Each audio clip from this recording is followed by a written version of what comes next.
네, 안녕하세요 반디즈 여러분. 반디TV의 젤복입니다. 숙제를 하셨나요 반디즈 여러분?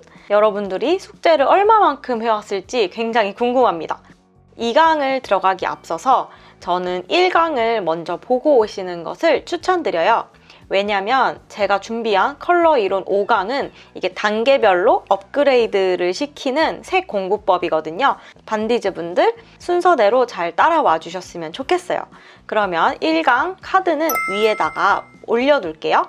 필요하신 분들은 이 카드로 들어가셔서 먼저 공부하시고 오시는 것을 추천드립니다. 그럼 1강 복습 살짝 하고 갈게요. 1강에서는 하나의 색에서 파생되는 컬러들에 대해서 배웠어요.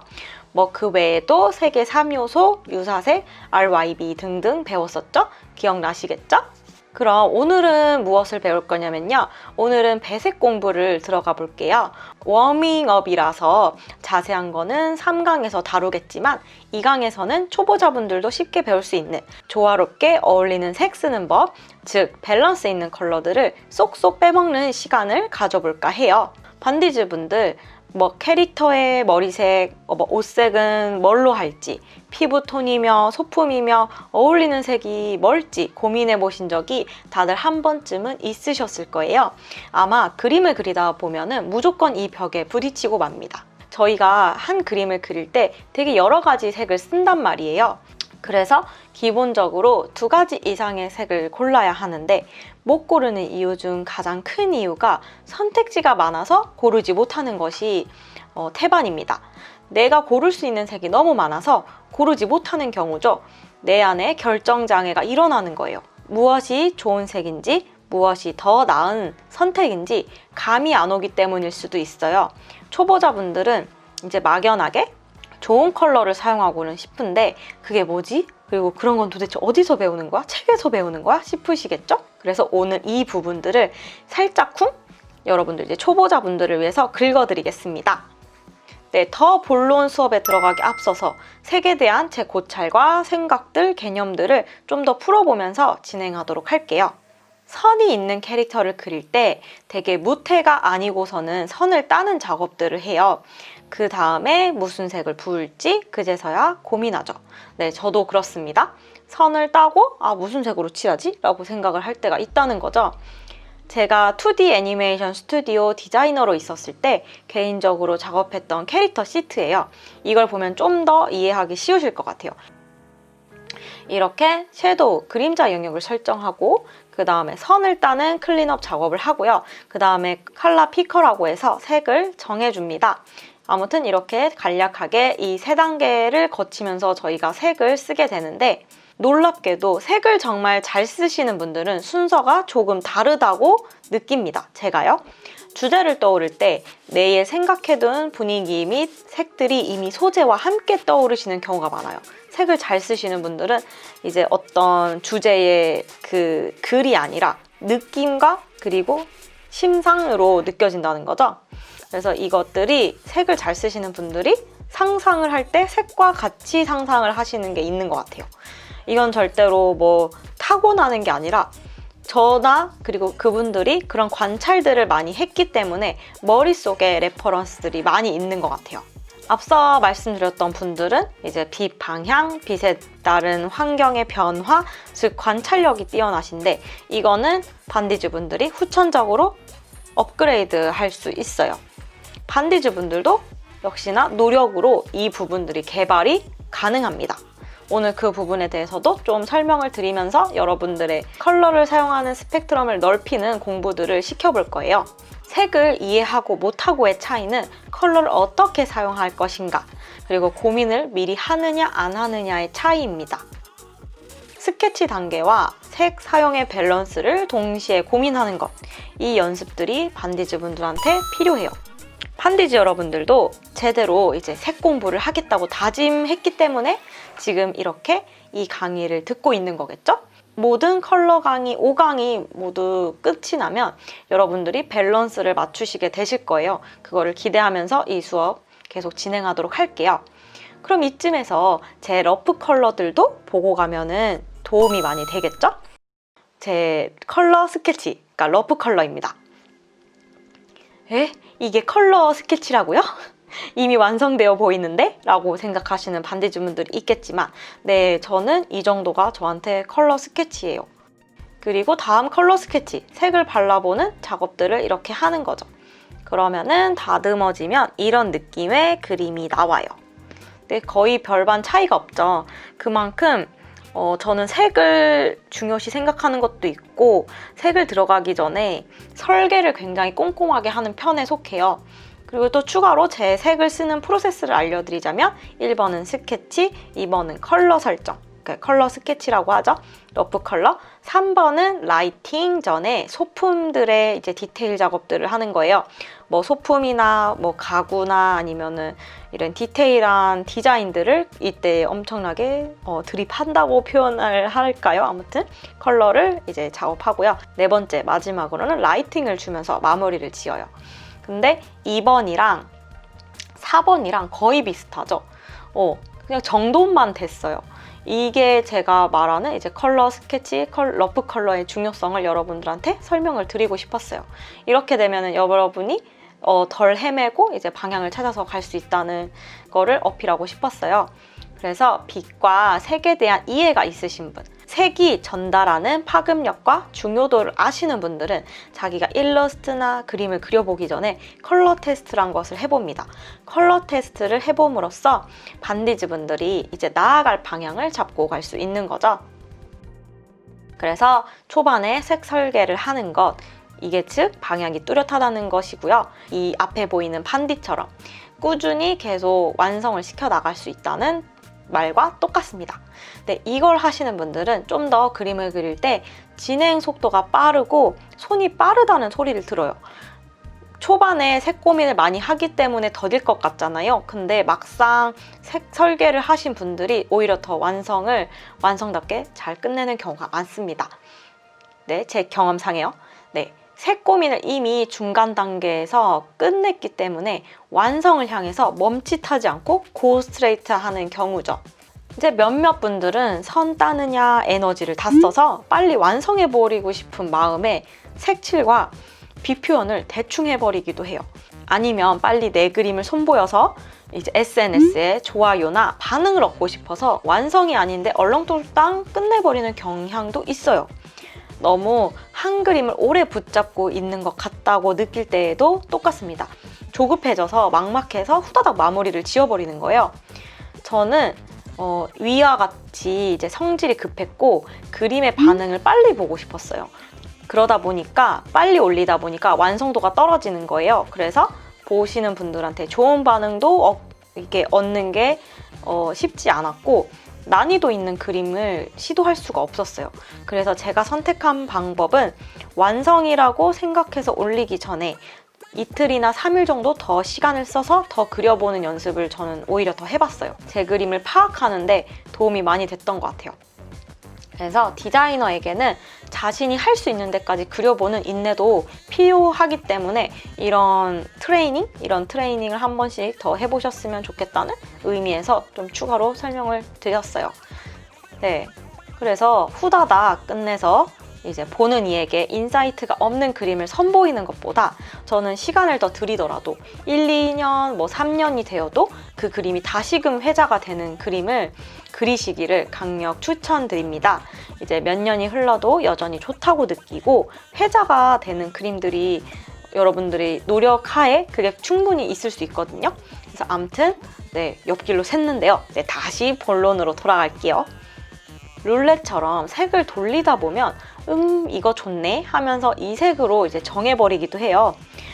색을 사용할 때조차 그날의 컨디션에 맞춰서 들쑥날쑥하기도 하고 색이 잘 나오기도 하고 아니기도 해요. 그러니까 이게 내 컨디션에 따라서 뒤죽박죽이라는 거죠. 감으로 때려 맞춘다든지 룰렛을 돌려서 하나의 침에 멈추듯이 그런 도박 같은 색 선정을 멈추시고 색 컨트롤러의 색 선택을 맡기는 것에서 벗어나서 컬러 공부를 해서 본인 실력으로 그 색을 선정하고 꼼꼼하게 본인 실력으로 만들어 봅시다, 여러분. 이 강의에서 또 설명드릴 3가지가 있는데요. 메인 컬러, 서브 컬러, 포인트 컬러에 대한 개념에 대해서 알려드리겠습니다. 메인 컬러는 그림의 주된 톤과 색을 뜻하고 서브 컬러는 메인 컬러를 보조하는 컬러, 포인트 컬러는 서브 컬러보다는 비중이 적지만 그림의 MSG 같은 역할을 해주는 그야말로 포인트가 되어주는 컬러입니다. 예시로 제가 그렸던 그림들을 보여드릴게요. 이거를 보면서 여러분들이 메인 컬러가 뭘까? 서브 컬러가 뭘까? 포인트 컬러가 뭘까? 생각하시면서 보셨으면 좋겠어요. 예전에 그렸던 그림들을 여러분들에게 좀 더 쉽게 이해시키기 위해서 컬러바를 만들어 보았어요. 사진이나 그림들, 영상을 보고 해보셔도 좋고요. 이 컬러바를 만드는 거요.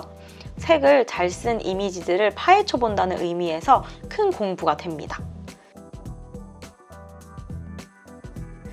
1강에서 설명드렸다시피 색은 여러 가지니까요. 항상 쓰던 색만 쓰지 말고 다양한 컬러 바들을 만들어서 자기 그림에다가도 접목시키도록 해보세요. 이게 굉장히 큰 도움이 됩니다. 제가 색을 처음 공부할 때 이 컬러바를 이용한 공부들을 굉장히 많이 했었어요. 컬러 책에서 보는 컬러바는 잊어버리기 쉽지만 내가 직접 연구하고 공부한 컬러들은 돈 주고도 못 사는 귀중한 공부가 되는 것 같아요. 한마디로 스스로 독학, 스스로 공부가 되기 시작하는 거죠.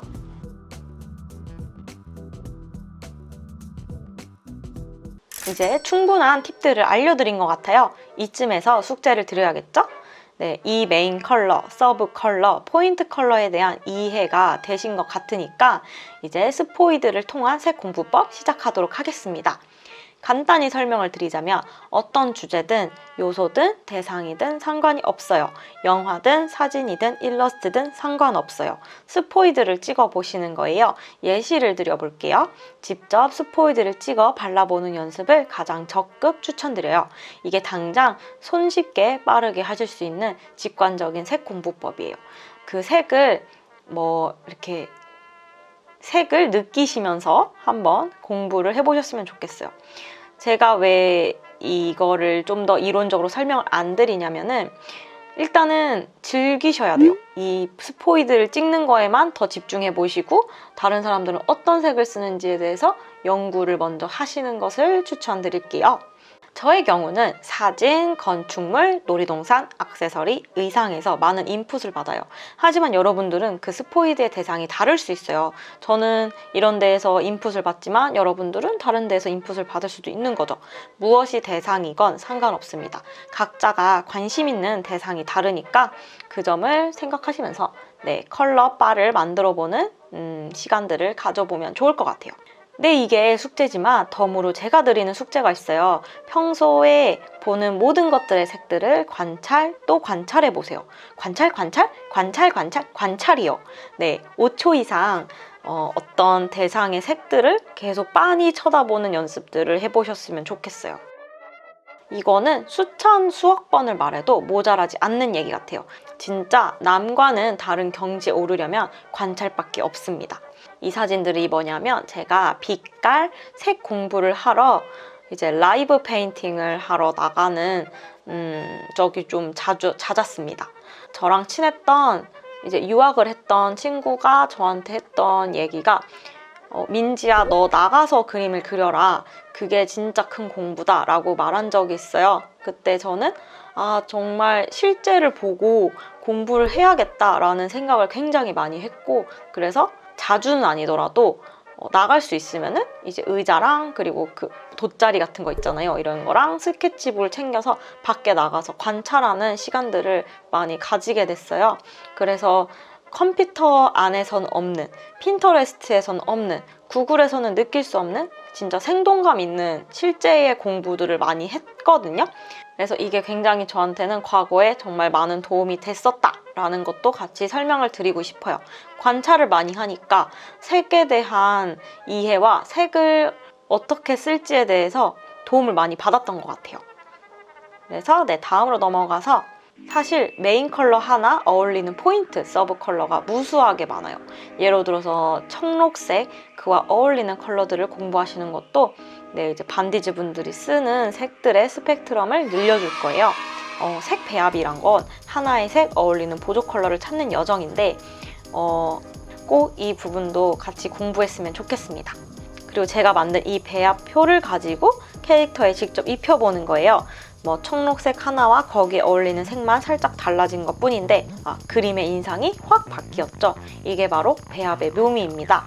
그래서 이 숙제를 하면 좋은 점 하나, 이 공부를 하면 색 선택에 대한 부담이 확 내려갈 거예요. 색에 대한 레퍼런스들이 여러분들이 굉장히 많이 가지고 있기 때문에 그것들을 접목시키면서 여러분들의 그림을 좀 더 풍성하게 만들어지는 경험을 하게 되실 거예요. 그래서 이거 꼭 추천드립니다. 그래서 추가로 또 설명을 드리자면 색 배합 공부를 하면 좋은 점은 의상의 색을 고를 때 그리고 어떤 소품의 색을 고를 때 좀 더 쉽게 손쉽게 접근할 수 있다는 점이에요. 진짜로 추천을 드립니다. 네, 그래서 이 숙제는 시간 가는지 모르고 공부하게 돼요. 결론적으로 스포이드로 찍어보면서 공부를 하면 도움이 된다? 이 말입니다. 네, 진짜 재밌어요. 이건 제가 회사 다니면서 신입 때나 아니면은 좀 경력이 커리어가 쌓여가면서도 꾸준하게 이제 공부했던 키 컬러 팔레트예요.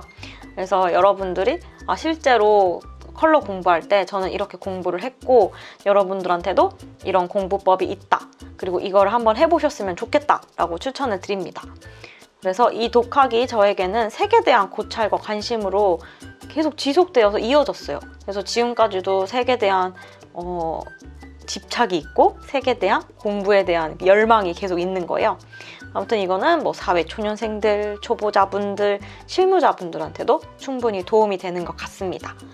네, 그러면 2강 숙제는 이거고 오늘 배운 거 다시 정리해볼까요? 메인 컬러, 서브 컬러, 포인트 컬러, 스포이드, 색 공부하기, 관찰하기 컬러 스케치에 대해서도 배워봤어요. 오늘은 이렇게 좀 큼직하게 공부를 해봤습니다. 다음 강의까지 여러 가지 색 배합들을 가슴으로 느끼시면서 공부해 보시기를 적극 추천드려요. 그러면 오늘 수업이 도움이 되셨다면 좋아요와 구독 버튼 눌러주시고요. 잊지 마시고요. 다음 3강에서는 2강을 보충해줄 이론 수업으로 다시 돌아올 거예요. 그러면은 2강 숙제도 여러분 화이팅 하시고 다음 수업에서 만나요.